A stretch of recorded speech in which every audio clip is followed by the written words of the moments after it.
Au début, je vais peut-être vous demander de vous présenter. Allez, bonjour Patricia, donc animatrice départementale au SMD3. Donc dans mes missions, j'ai surtout une fonction de relation, de proximité avec les usagers. Et donc quand j'interviens sur ce quartier là de Jacqueline-Auriol, l'idée c'est d'essayer de sensibiliser le plus possible la population aux gestes de tri, mais aussi aux bons gestes. C'est tout bête, mais déjà mettre sa poubelle dans la borne, c'est déjà important. Donc tout ce qui est consigne de tri, est-ce qu'ils sont bien enregistrés, parce que des fois on sait aussi que ça peut être un peu compliqué de la compréhension du service. Donc c'est aussi expliquer les bonnes pratiques et le bon fonctionnement. Et on sait aussi que dans ces quartiers, il faut avoir une relation privilégiée avec les personnes qui habitent ici. Donc l'idée c'est de créer une espèce de pédagogie, de sensibilisation autour d'ateliers. Donc des ateliers qui sont toujours en lien avec nos thématiques thématiques déchets. Donc ça va être sur des gestes de tri, donc voilà, ça va être des jeux. Et puis pour les adultes, on va essayer d'aller un petit peu plus loin. Donc là, par exemple, il y a quelques semaines, on a fait un atelier à partir de bricolage, à partir d'emballage. Donc on a fait des petits villages divers avec des couvercles, avec de la cartonnette, avec des choses qui sont normalement dans notre bac de tri.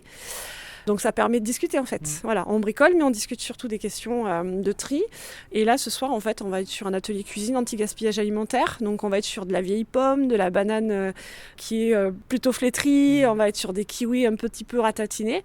Et en fait, l'idée, c'est de dire, c'est pas forcément fichu. Donc on va cuisiner tous ensemble, on va faire de la compote. Pendant qu'il y a un autre atelier en parallèle où on est sur de la customisation de vêtements ou d'accessoires. L'idée aussi, c'est de réutiliser et de pas tout le temps jeter. On sait qu'aujourd'hui, on a beaucoup de problèmes sur les textiles, sur la collecte du textile, bien involontaire de notre part à nous. L'idée, c'est que le système aujourd'hui de collecte et de traitement en fait, de ces textiles a pris l'eau et qu'on se retrouve dans des conditions très compliquées.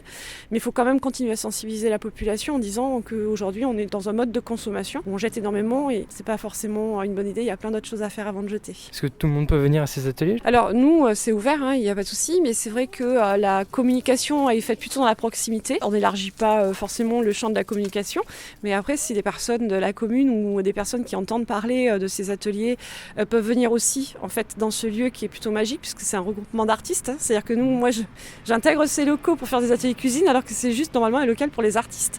Mais c'est un moyen de rencontrer des gens, de rencontrer la population. Il est connu, il y a de la lumière. Les gens s'arrêtent. Donc s'il y a des personnes de l'extérieur qui peuvent aussi être sensibilisées et découvrir ce lieu en même temps, pour nous, c'est tout gagnant. En fait, ce qu'il y a d'hyper riche et d'intéressant dans ce local, c'est qu'à la base, c'est un local pour les artistes, mais il y a aussi les gens du quartier qui finissent par s'y investir, qui viennent aider. En fait, c'est presque limite du bénévolat.